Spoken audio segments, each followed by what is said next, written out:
20살 때 면허를 따서 학비와 생활비를 벌려고 대리운전 아르바이트를 한 게 제 직업이 될 줄은 상상도 하지 못했습니다.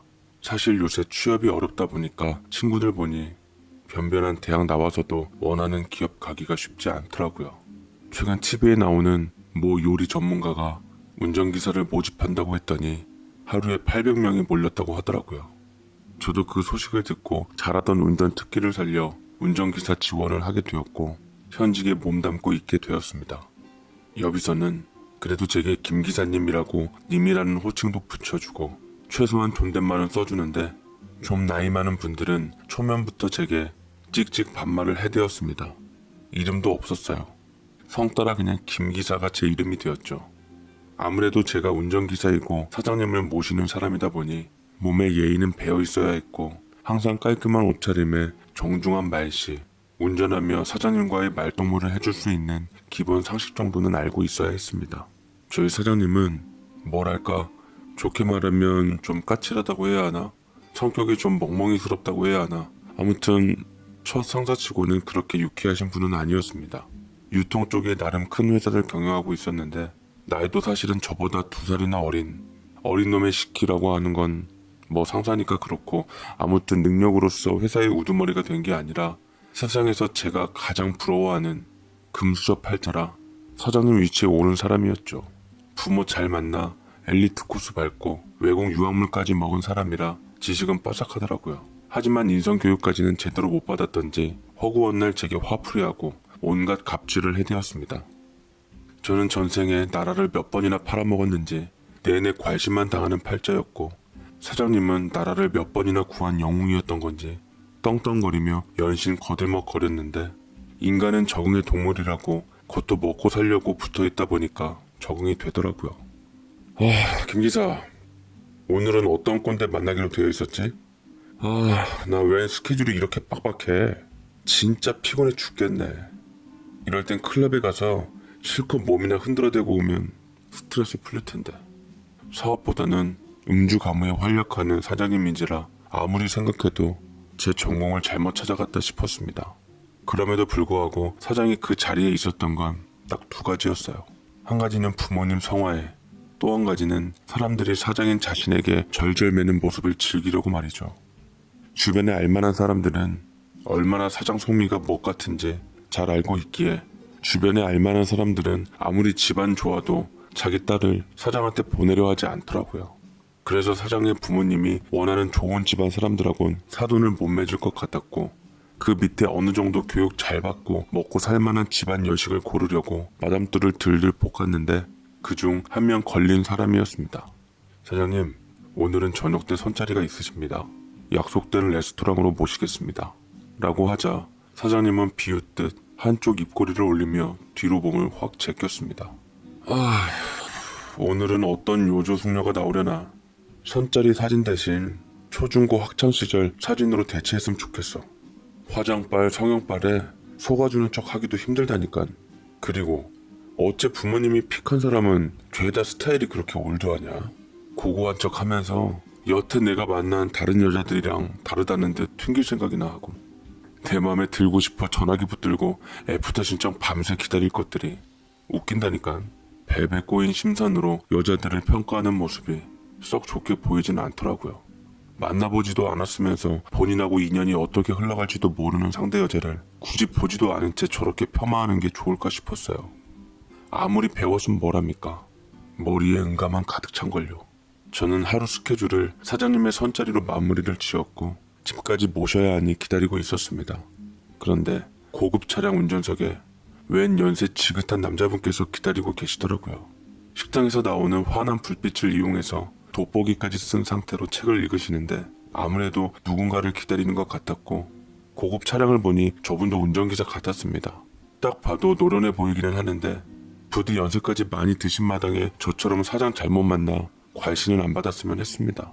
저는 그래도 젊기라도 하지 연세 드신 분이 갑질 당하면 우리 아버지가 생각나서 그렇게 안쓰러울 수가 없더라고요. 아버지 생각난 김에 오늘 좀 늦을 것 같다는 전화를 드렸고 이따가 뭐 드시고 싶냐고 말하다가 당뇨 있으신데 자꾸 단 것만 찾는 아버지 때문에 아들로서 조곤조곤 속사포 잔소리도 해드리고 했네요. 피곤함에 꾸벅꾸벅 졸고 있던 찰나 음식점에서 익숙한 싸가지 얼굴의 사장이 나왔습니다. 그런데 상대 여자랑 분위기가 좋게 흘러가는 것 같더라고요. 얼핏 듣기론 초등학교 교사라고 들었는데 여자 쪽 조부모님이 정계 쪽에 몸담은 집안이었고 부모님 또한 의사라 하시니 사장님 부모님이 인연을 맺고 싶어 한다는 소리를 들었습니다. 초등학교 교사답게 다나아니 착해 보이더라고요. 사장님이 만나고 다니던 여자와는 너무나 달라서 잘 안 되겠구나 싶었는데 사장님이 의외로 기분이 좋은 얼굴로 차에 올라타더라고요. 저는 조심스레 따라 웃으며 물었습니다. 오늘 선자리 어떠셨어요? 기분이 좋아 보이시는 게 여성분이 마음에 드셨나 봐요. 라고 하자 사장님이 저를 쎄하게 보며 확 운전석 쪽을 걷어차더라고요. 아프다기보단 놀랍고 기분이 나빴습니다. 내가 너 주제 파악하라고 했지. 어디다 나랑 맘먹으려고 해? 내가 맘에 들든 말든 네가 뭔 상관이야?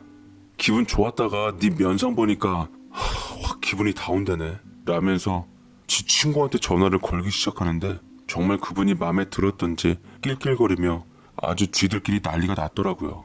오늘 만난 초등학교 교사 꽤 귀엽단 말이지. 지적인 데다 조근조근한 게 부모님 앞에 인사시키기도 좋고 내 곁에 부인으로 둬도 별로 손색은 없을 것 같아. 거기다 나름 자연미인인 것 같고 나한테 아주 홀딱 빠졌던지 순진하게 얼굴까지 빨개지고 아무튼 앞으로 좀 잘해보려고 라고 친구와 말하는데 얘기를 들어보니 여자가 20대 후반으로 어리기도 하고 공부만 한 채 연애 경험이 없는 편 같았어요. 하필 그렇게 순진한 여자가 걸려도 사장님 같은 분께 걸렸는지 잘 알지도 못하는 여자가 불쌍하기까지 하더라고요. 그래도 사장님도 말은 저렇게 했지만 마음은 진심이라는 것을 믿기로 했습니다. 저는 사장님을 댁으로 모셔다 드린 후 대중교통을 타고 집으로 돌아왔습니다. 저희 집에서는 부모님과 회사 다니는 여동생, 저까지 총 4식구였는데 아버지가 고혈압과 당뇨가 오기 전까지는 아무 근심 걱정 없는 집이었어요. 예전에는 좀 아버지 사업 빚 때문에 어렵게 살긴 했지만 지금은 어머니가 동네에서 커튼 장사를 하시고 계셔서 자리를 잡은 상태였고 여동생은 은행에서 텔러로 일하고 있고 저 역시 돈을 벌고 있었기 때문에 사는 데는 아무 지장이 없는 상태였습니다. 다만 한 가지 걱정인 건 역시나 아버지 건강이었죠. 괜찮아 임마. 사람이 살다가 아플 수도 있지. 내가 나이가 몇 층인데 고장 안 나고 배겨? 우리 의사 선생님도 내 나이 때 충분히 그럴 수 있다고 하고 운동 열심히 하고 식단 관리 잘해서 치료받으면 예전처럼 돌아올 수 있다고 하니까 너무 걱정 마. 저도 제발 그러길 바랬네요. 제가 일하는 것도 다 가족들을 위해서였기에 이렇듯 제 바람은 부디 우리 가족만큼은 아프지 말고 언제까지나 건강하게 함께하는 것이었어요. 언제고 여자랑 놀고 젊은 청춘 즐기고 싶은 사장님의 인생과는 명확히 달랐죠. 사장님은 그 후로 초등학교 맞선 여인 그녀랑 종종 만났고 덩달아 저하고도 많이 마주치게 되었습니다. 그녀의 앞에서만큼은 누구보다 사장님은 신사적인 남자였고 제게 매너 있는 상사였습니다. 사장님께서 그러니 저도 사장님이 그녀와 함께 만난 시간을 보내면 덜 눈치 보게 되었고 인격적으로도 보호받는 것 같아 좋았습니다. 오늘 민정씨랑 만난 지 100일 된 기념으로 명품 가방이나 하나 사줘야겠다. 초등학교 교사라 그런지 너무 도덕적인 게 마음에 안 들긴 하지만 가방 선물하고 분위기 잡으면 좀 더 가까워지겠지? 라면서 그녀와 약속된 데이트를 하기 위해 사장님은 그녀의 집 앞으로 가라고 했는데 청와대가 멀지 않는 동네 고풍스러운 본관 별관에 있는 현대적 건물에 사는 그녀의 집 역시 상당히 재력가인 것 같았습니다. 저희 차를 보고 집에서 나오는데 사장님은 내려서 그녀를 정중하게 제가 운전하는 차에 태우더라고요. 여자는 제게 인사를 하며 사정 얘기를 친절하게 했습니다. 실은 저희 운전기사님께서 오늘 급히 일이 생기셔서 가보시는 바람에 잠시 신세를 지게 되었습니다. 대신 이따가 백화점으로 오신다니까 저 때문에 불편하시더라도 양해 부탁드려요. 라고 곱디고 온 내뜬 목소리로 말하는데 저는 사장님의 귀한 손님이시니 편하게 모시겠노라고 답했습니다. 열심히 운전에 집중하고 있는데 여자는 사장님과 얘기를 나누는 와중에서도 저를 흘끗흘끗 쳐다보면서 의식하더라고요. 중간중간 제게 말을 걸어주면서 대화에 끼게 하려고도 노력했고 사장님은 겉으로나마 맞춰주기는 했지만 계급의식이 워낙 뚜렷한 양반이라 그런 상황 자체를 그닥 탐탁치 않게 생각했습니다. 워낙 사장님 갑질에는 익숙해진 터라 주어진 임무에만 충실하기 위해 백화점으로 모셨죠. 그때 사장님 맞선 여인 민정씨가 내리려던 찰나 기사님도 같이 가셔서 점심 식사 같이 하실래요? 요 백화점 위층에 단골 냉면집이 있는데 굉장히 맛있어요. 라고 사장님에게 양해도 구하지 않고 말을 건넸는데 민정씨와 분위기를 잡으며 둘만의 시간을 보내려는 사장님의 계획이 어그러지는 것 같더라고요. 겉으로나마 그래 김 기사도 같이 내려요. 그렇지 않아도 내 곁에서 하도 수고를 해서 같이 밥 먹으려고 했는데 이 기회에 잘 되었네요. 고마워요 민정씨 제 기사까지 챙겨주셔서 라고 하는데 표정이 썩 좋아 보이진 않았습니다. 그러자 그녀는 한술 더 뜨더라고요. 아까 전에 저희 기사님께 문자가 왔는데 지금 곧 저 있는 데로 도착하신다고 하시더라고요. 저는 저희 집 기사님이랑 스스럼 없이 지내는 편이라 가족 같은 분위기거든요. 근데 저희 기사님만 계시기가 좀 그래서 재환 씨 기사님도 함께 계시면 좋을 것 같아 말씀드려봤어요. 또 어차피 점심시간이니까 같이 먹으면 좋잖아요. 사장님은 애써 웃는 얼굴 유지하려 하는데 그녀의 마인드와 독단적인 행동에 조금 꼴이 나 있는 것만 같았습니다. 뭐 어쨌거나 그래서 저도 불편함을 감수하고 사장님과 예비 사모님 뒤를 따라가게 되었어요. 백화점 VIP 명품관에 들어서고 찬찬히 둘러보는데 온갖 명품 한정판들과 신상들이 걸맞는 주인들을 찾아가기 위해 고이 모셔져 있는데 딱 보더라도 좀 값이 나간다 하면 제 1년 연봉쯤은 우습게 나가는 입이 떡 벌어지는 가격들이 많았죠. 이런 걸 여자친구한테 100일 된 기념으로 사준다는 사장님의 재력이 대단하게 느껴지더라고요. 직원이 추천해주는 대로 이것저것을 민정씨에게 권유해보며 둘은 화기애애한 분위기로 상품을 고르고 있었는데 이때 뒤늦게 온다던 가족 같은 운전기사가 도착해서 어느새 민정씨 뒤에 서 있었습니다. 민정씨는 환하게 웃으며 운전기사를 반갑게 맞았고 운전기사도 마치 민정씨를 딸 대하듯 편한 분위기에서 얘기를 했습니다. 통성명까지 나누게 소개를 하더라고요. 기사님, 여기는 제가 요새 만나고 있는 박재환 씨고요. 여기는 재환 씨 기사님이세요. 두 분이 인상이 너무 좋죠. 계속 같이 일하셔서 그런가 느낌이 좀 닮아 있는 것 같더라고요. 두 분도 인사하세요. 여기는 저희 집 기사님이시고 항상 제 곁에서 아빠처럼 든든하게 지켜주시는 분이십니다. 라고 정성껏 설명을 해주는데 인사를 한 건 저와 기사님 뿐이었어요. 사장님은 그 상황 자체가 마음에 안 드시는지 고가워 보이는 얼굴로 잠깐만 통화 좀 하고 오겠다고 자리를 피했습니다. 덕분에 뻘쭘하게 저만 그분들 앞에 어정쩡하게 서 있었죠. 기사님은 어떤 음식 좋아하세요? 저기 냉면 말고 다른 종류의 음식들도 굉장히 많거든요. 꼭 냉면 아니라도 되니까 입에 당기는 거 말씀 주세요. 라고 제게 친절하게 말을 건네주는데 저는 아무거나 괜찮다고 난감하게 웃으며 말하니 옆에 나이 있으신 기사님께서 제게 한마디 하시더라고요. 젊은 친구가 왜 이렇게 쭈그리고 있어? 당당하게 어깨 좀 쫙 펴고 매번 볼 때마다 기가 죽어서는 어차피 자네도 돈 거저 받는 것도 아니고 정정당당하게 일해주며 노동의 대가를 받는 건데 뭘 그렇게 사장한테 절절 매나. 말할 거 있으면 당당하게 말하고 싫으면 싫다고 거절도 할 수 있는 사이가 되어야 오래가는 법이야. 이런 서비스직 하는 친구들은 계속 고용주 비위 맞춰주다가 상처받아서 일 못하게 되는 친구들이 많다는 것만 알아둬. 라고 말씀하시는데 솔직히 기사님께서 고용주를 잘 만나서 그렇게 말씀하실 수 있는 거예요. 라는 말이 목구멍이 차올랐지만 그렇게 되면 사장님을 까는 것밖에 되질 않으니 차마 그렇게 말할 수는 없어서 그저 원래 제 성격이 좀 표현하기 어려운 성격이다. 어른으로서 좋은 조언 감사히 잘 듣겠습니다. 라며 좋게 둘러대었죠. 하지만 어른들은 살아온 연륜이 있으시기에 눈치가 아주 백단이시더라고요. 제게 계속 힘내라고 말씀하시는데 제 인생이 그분에겐 참 많이 안쓰러웠나 봅니다. 그 사이 사장님이 돌아왔고 기분이 상했던지 백화점 직원들에게도 연신 틱틱거리며 무리하게 대했습니다. 마음이 변했던지 여기 별로 마음에 드는 것 없다며 다음에 더 좋은 제품 나오면 보자고 하고 애시당초 계획했던 명품 쇼핑은 어그러지고 말았죠. 단 둘만의 점심 식사는 기사들로 하여금 분위기가 망쳐졌다고 생각했던지 굳어진 얼굴로 입을 다물어 버렸고 어쨌거나 민정씨가 맛있다고 칭찬했던 식당을 들어갔습니다. 긍정적인 얼굴로 이거저거 시키면서 생글생글 웃는 그녀는 참 착하더라고요. 사장님은 물론 운전기사들한테도 친히 맞춰주며 잘 챙겨주고 돈 많은 집 여식이라고 있는 척 하지도 않았습니다.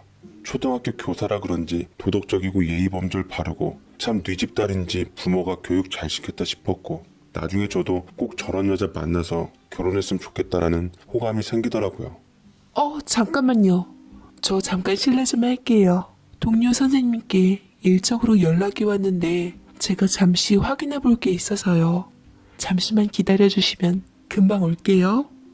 라고 웃으며 긴 머리를 한쪽으로 쓸며 나가는데 저도 모르게 시선이 그쪽으로 가게 되더라고요. 빼어난 외모는 아니었지만 수수하고 단아하고 여성스러운 게 보는 사람을 기분 좋고 설레게 만들었습니다. 근데 민정 씨가 자리를 뜨자 사장님은 매너 있게 앉은 다리를 치워버리고 언제 그러냐는 듯 짜증스러워하며 제 본색을 드러내더라고요. 진짜 분위기 깨네. 백일날 운전기사들이랑 점심밥이 웬 말이야. 김 기사, 너는 같이 식사하자고 예의상 말 한마디 했는데 홀랑 따라와서는 꼭 이렇게 기분을 잡쳐야겠냐? 분위기 파악 안 돼? 아주 웃기시네. 가족 같은 운전기사? 집안 수준 한번 알만하네. 운전기사랑 무슨 가족이야 가족은. 별 황당한 도덕성으로 사람 꼭지 돌게 하는 건 생각도 안 하나 보지?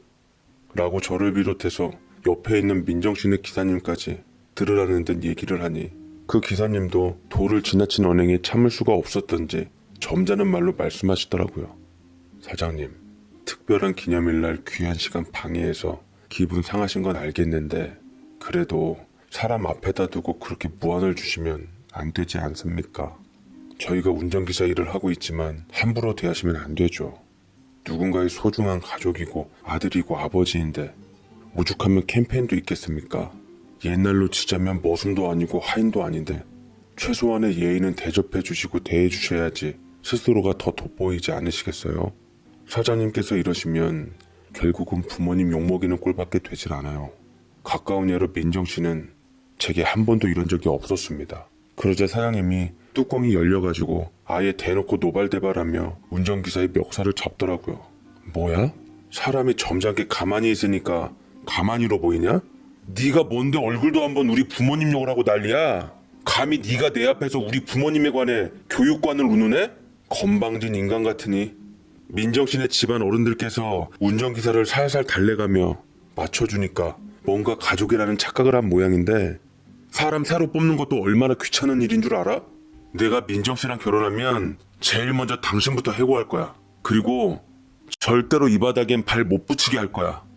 그리고 엎친 데 덮친 격으로 하필 종업원이 싸움이 일어난 곳에 주문한 음식을 두는 게 부담스러웠던지 하필 실수로 사장님 자리에다 물을 쏟게 되었습니다. 그러자 쌓아왔던 화가 터져버렸는지 냅다 일어나서는 종업원의 뺨을 때리더라고요. 돌이킬 수 없는 행동으로 각인을 제대로 시켜주었습니다. 어이가 없네. 어디서 이 거지 같은 게. 야, 너 이게 얼마짜린 줄은 알아? 내가 진짜 참자 하니까 별 시덥잖은 것들이 아주 사람을 몰라보고 손님한테 이런 대접을 해? 너 아주 각오해. 라고 고래고래 진상처럼 구는데 덕분에 거기 있는 모든 사람들의 시선 집중을 받아야만 했습니다. 저도 이렇게 되니 괜히 화가 나더라고요.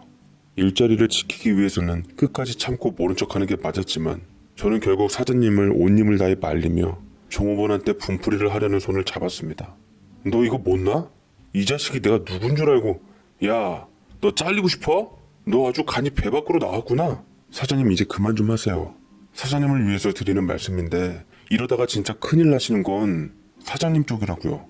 요새 미디어가 얼마나 발달했는데 괜히 허튼 데 휘말리시다가는 사장님 사회생활 힘들어지실까봐 그래요. 왜 제 진심을 몰라주시냐고요.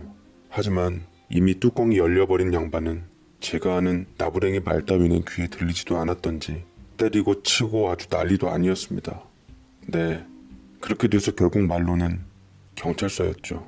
경찰서 가서도 갑질은 멈추질 않았고 뭐 레퍼토리 아시잖아요. 나 어디 누구랑 아는 사람이다.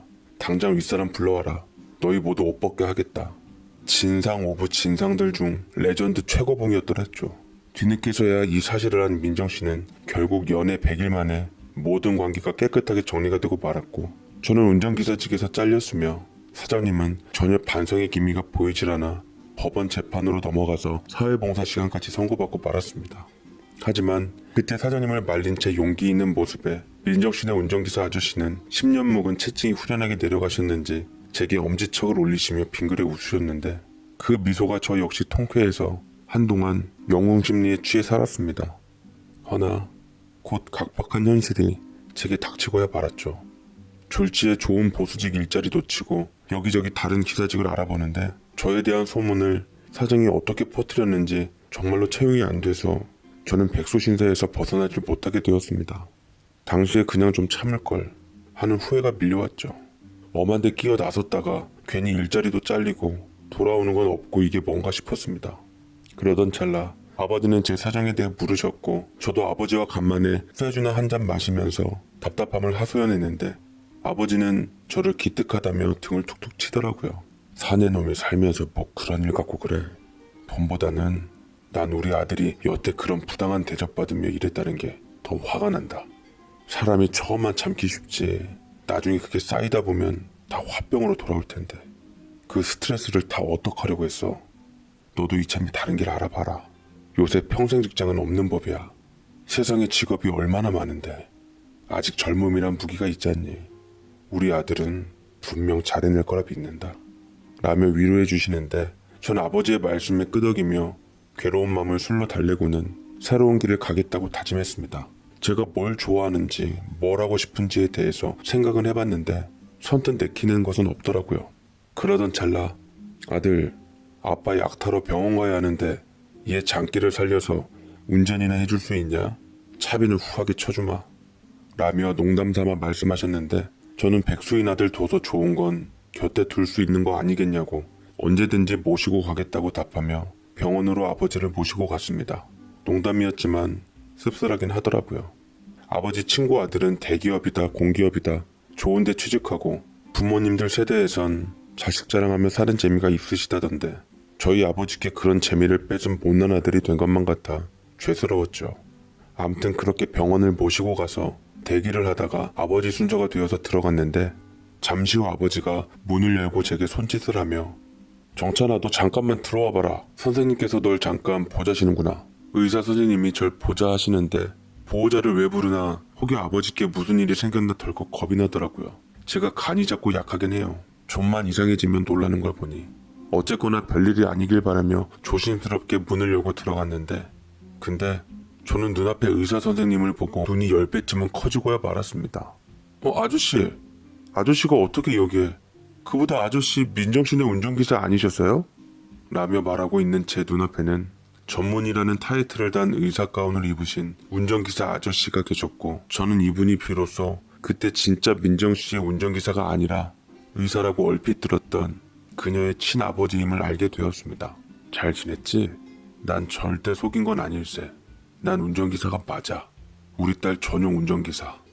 내가 원래 예전부터 우리 딸 허락하에 주말마다 운전기사를 하며 모시고 다니는데 마침 어느 재력가 집안에서 손자리가 들어왔는데 사람 인물 됨됨이를 좀 알고 싶더라고. 소문이 내심 안 좋게 나서 혹시나 주책인 걸 알지만 운전기사를 가장해 딸 곁에서 있었더니만 역시나였어. 그때 우리 딸이 만났던 그놈 갑질하는 모습 보면 아직도 참 잘한 선택이라고 생각하네.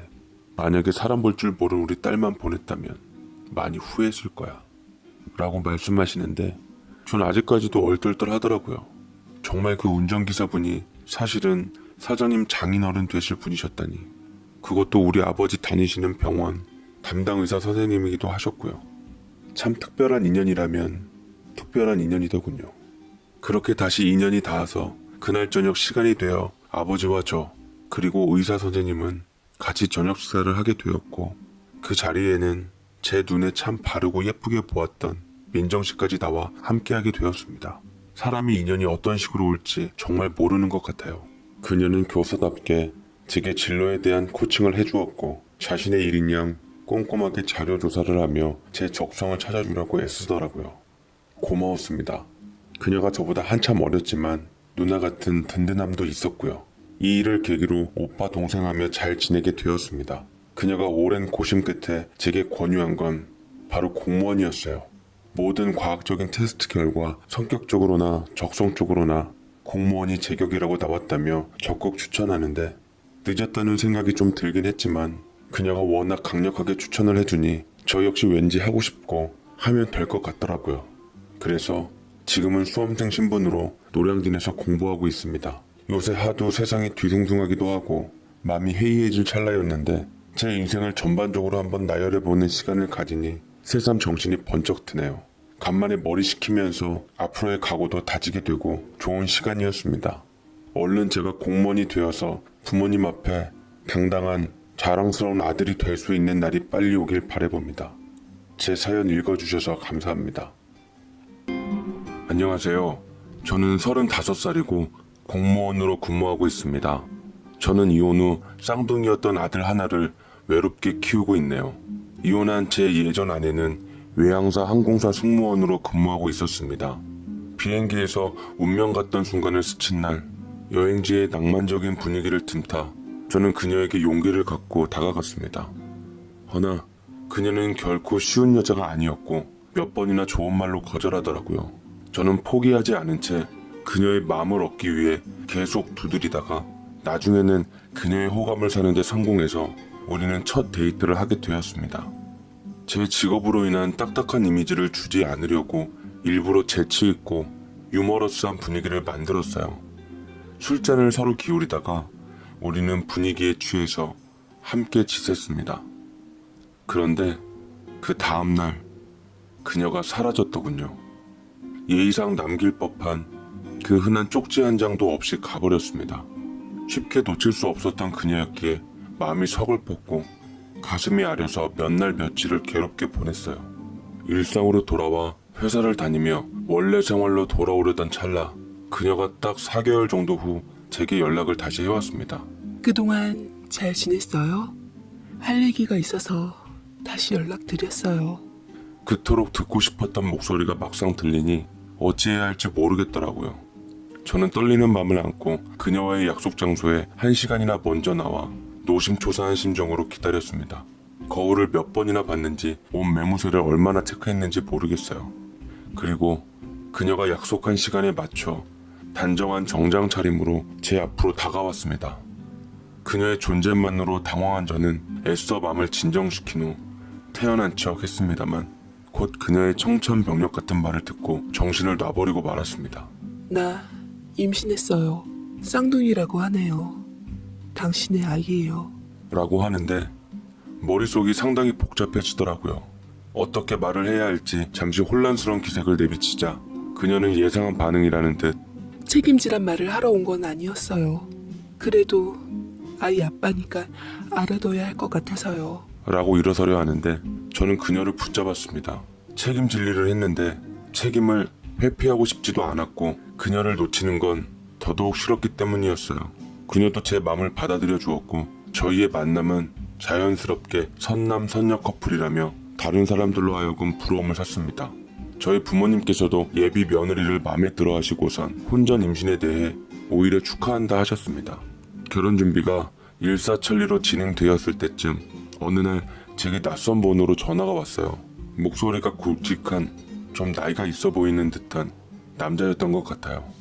그 여자와 결혼을 한다고? 후회하기 전에 정리하는 게 좋을 것 같은데 뭐 남의 잔치집에 재 뿌리는 것 같아서 더 이상 말은 아끼겠지만 그냥 같은 남자로서 조언해 주는 거요 라고 말을 하는데 저는 그냥 우리 사이를 질투한 남몰래 그녀를 짝사랑한지도 모르는 남자의 방해쯤으로 여기며 무시했습니다. 돌이켜보면 그 전화를 무시하는 게 아니었어요. 그녀가 어떤 심정으로 내게 다가왔는지 그 남자를 붙들고 물어봤다면 아마도 그녀를 놓았을지도 모르겠죠. 뭐 아무튼 저는 아내와 결혼을 했고 신혼여행 겸 태교 여행 겸 그녀와 함께 길을 떠났습니다. 아내는 여행지에서 아기 옷들과 출산용품을 집중적으로 보았는데 해맑게 뱃속 아기에게 말도 걸어주며 필요한 것들을 골랐어요. 자기야, 이거 너무 예쁘지 않아요? 옷 좀 이렇게 자꾸 예쁜 것들이 있을까? 아들들한테 입히면 딱 어울리겠어. 라며 한가득 골랐는데 그날 출산용품을 사는 데만 제 한 달 월급을 다 쏟았던 것 같아요. 씀씀이가 과한 면이 있어 아내에게 조심스럽게 몇 번 일러두었는데 돌아오는 대답은 내가 꼴랑 몇 푼이나 썼다고. 나한테 쓴 것도 아니고 당신 아들들한테 쓴 건데 그게 그렇게 아까웠어요? 두 명이나 있으니까 다 두 배로 산 거고 돈 되는 건 어쩔 수 없잖아. 그것도 이해 못 해줘? 라며 말하는데 참 할 말이 없더라고요. 애교로 그녀의 마음을 풀어주며 마음을 편하게 해주려 했지만 그녀의 비위를 맞추기란 쉽지 않았습니다. 휴직 신청을 한 아내는 본격적으로 집에서 살림을 했지만 입덧 때문에 쉽지 않았어요.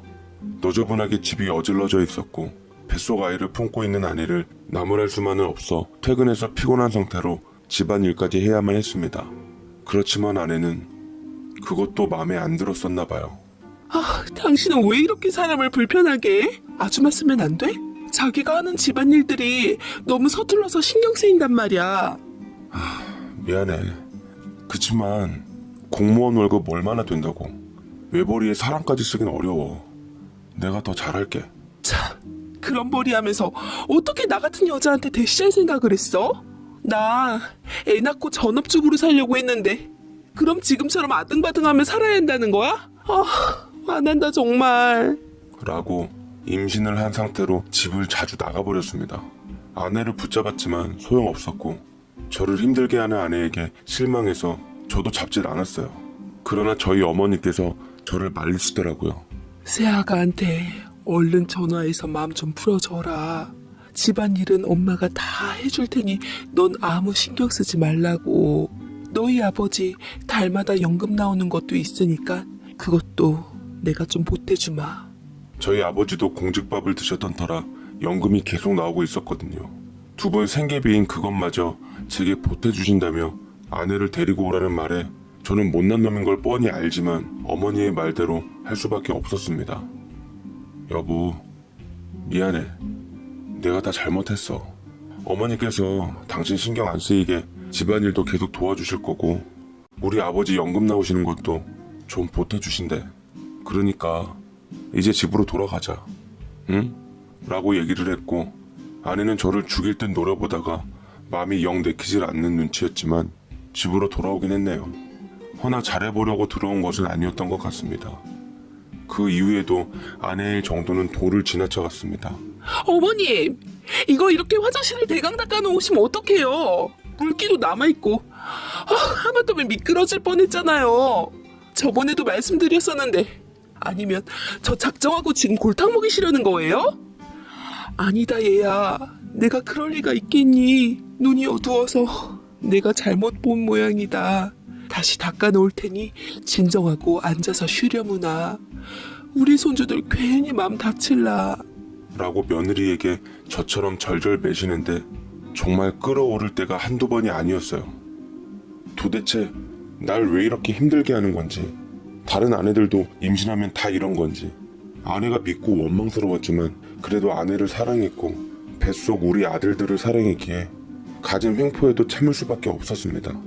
아내는 시간이 흐른 후 드디어 모두가 기다렸던 출산을 했고 예정대로 눈에 넣어도 아프지 않을 사랑스러운 아들들을 낳아주었어요. 꼬물꼬물거리는 게 너무나 예쁘더라고요. 아내도 제 속에서 낳은 아이들이 사랑스러운 듯 한없이 다정한 눈길로 아이를 안아주었습니다. 늘 차가웠고 이기적인 아내였지만 그래도 모성애의 본능이 있었던지 직접 젖을 물렸고 봄을 다루듯 귀하게 아이들을 대했어요. 이 모습을 보자 저희 가족들은 마음이 따뜻해져 왔고 저는 지난 아내에 대한 모진 맘들을 풀고 아내에게 더욱더 잘하기로 노력했습니다. 아기들을 집으로 데려온 후 저와 저희 부모님들은 아기를 잘 키우기 위해 마음을 다했는데 이상하게 쌍둥이임에도 불구하고 커갈수록 아이들의 모습은 두 녀석이 다 달랐습니다.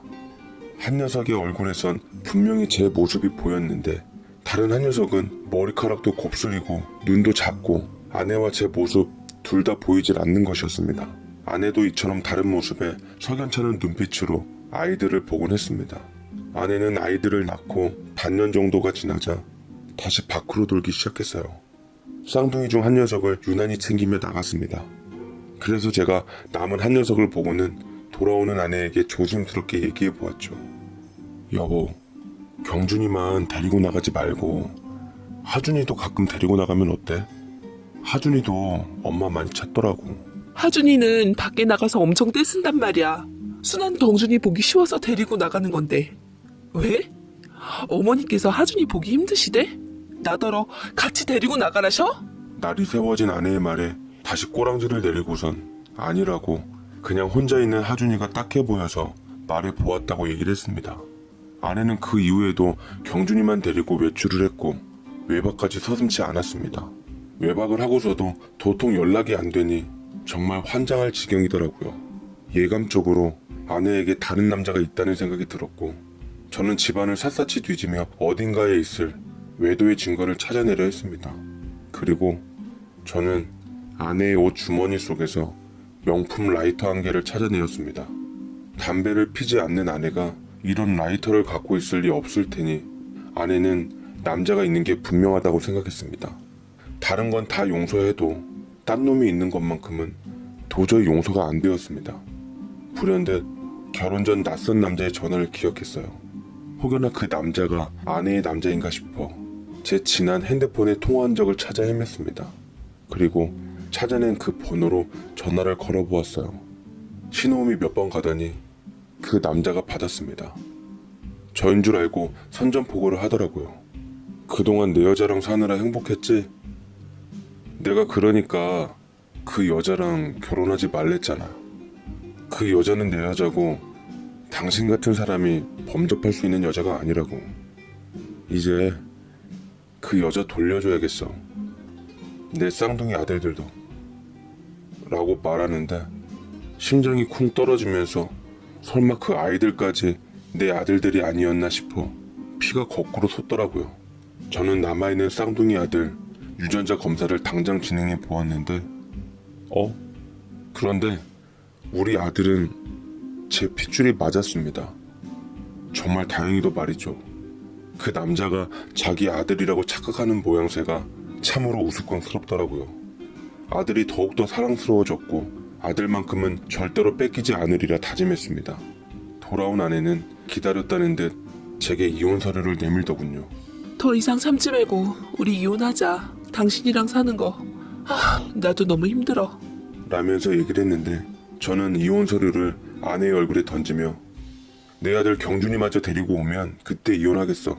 당장 내 아들 경준이 데려와. 경준이는 그냥 내가 키울게. 하준이는 당신이 키우고 그렇게 한 명씩 나누자. 애들이 물건도 아니고 쌍둥이를 한 명씩 키우는 게 말이 돼? 좋은 말로 할 때 경준이 데리고 와. 어머님 생각도 해야지.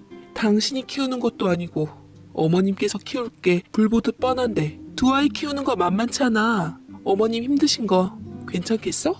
순간 눈앞이 아찔하더군요.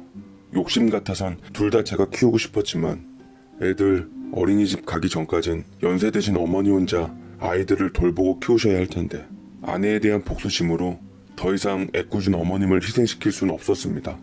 쌍둥이 아들들에게는 못할 짓이지만 아내의 말처럼 현실의 벽에 부딪혀서 한 명씩 나누기로 했습니다. 그렇게 합의를 마무리 짓고 준비된 이혼 서류를 들고 법원에 가려 하는데 그런데 당일날 어찌된 영문인지 아내가 나오질 않았습니다. 아내에게 계속 연락을 해봤지만 깜깜무소식이더라고요. 개념도 없고 약속도 안 지키고 딴 놈하고 바람핀 이 여자를 대체 그동안 뭐가 좋다고 그렇게 매달렸는지 제 스스로가 한심할 지경이었습니다. 아내와는 그 후로 6개월쯤 연락이 안 되었어요. 그 사이 저는 8급 공무원에서 7급으로 승진을 하게 되었고 전에 투자 겸 사놓았던 아파트 값도 많이 올라 큰 시세 차익을 보게 되었습니다. 악몽을 다 잊고 전보다 만족스러운 직장 환경에서 아들을 위해 새로운 시작을 했고 아내를 잊을 만한 좋은 여자를 만나 인연이 되어 감정을 이어나가고 있었는데 그때 돌잔치를 앞두고 아내가 불쑥 나타났습니다. 여보, 나왔어. 그동안 잘 지냈어? 하필 좋은 감정이 있었던 여자와 같이 있을 때 나타난지라 당황스러움은 더했습니다. 반년 만에 본 아내의 후줄근한 행색에 넋을 잃고야 말았습니다. 아내는 아들을 앞세워 일단 집으로 돌아왔고 제 아들을 보살피고 있었던 맘 약한 제 어머니께 약한 모습을 하며 눈물을 쉴 새 없이 흘리더군요. 어머니, 제가 다 잘못했어요. 제가 얼마나 나쁜 여자인지 아들들에게 얼마나 무책임한 엄마였는지 알게 되었어요. 앞으로 못다한 만큼 더 노력하겠습니다. 한 번만 용서해 주시고 저 받아주세요. 라면서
제게는 많이 큰 경준이를 보내고선 경준이 많이 컸지 여보. 커갈수록 당신을 쏙 빼닮아가는데 당신 말처럼 경준이랑 하준이랑 쌍둥이인데 떼놓으면 안 되겠더라고. 우리 식구 이제 다 같이 살자. 응? 라는데 저희 어머니께선 아들들에게 엄마를 뺏지 말라고 제게 자식들을 봐서 한 번만 용서하자고 하더라고요. 저는 이가 갈렸지만 간만에 본 경준이 제 자식을 보고 있자니 가슴이 미어졌습니다. 하준이와 같이 있자니 살도 많이 빠져 있어 안쓰러웠고 하준이도 제 엄마를 알아본 건지 떨어지려 하지 않았습니다. 별 도리가 없더라고요.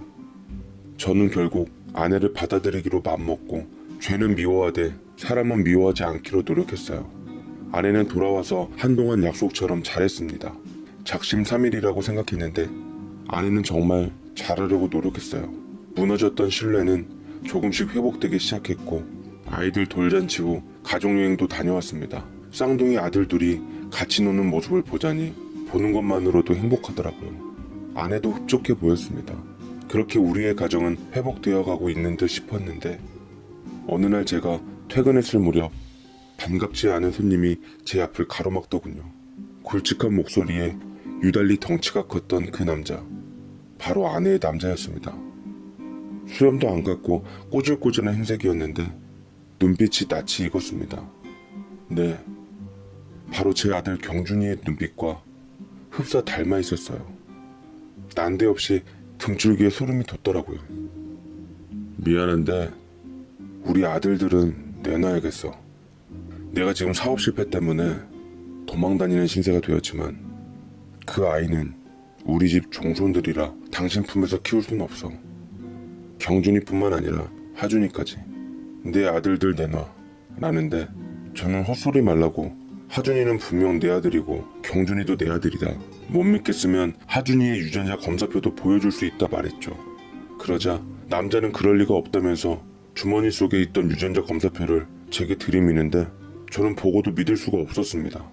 유전자 검사표에는 정말로 경준이는 그 남자의 친자로 나와 있는 게 아니겠습니까?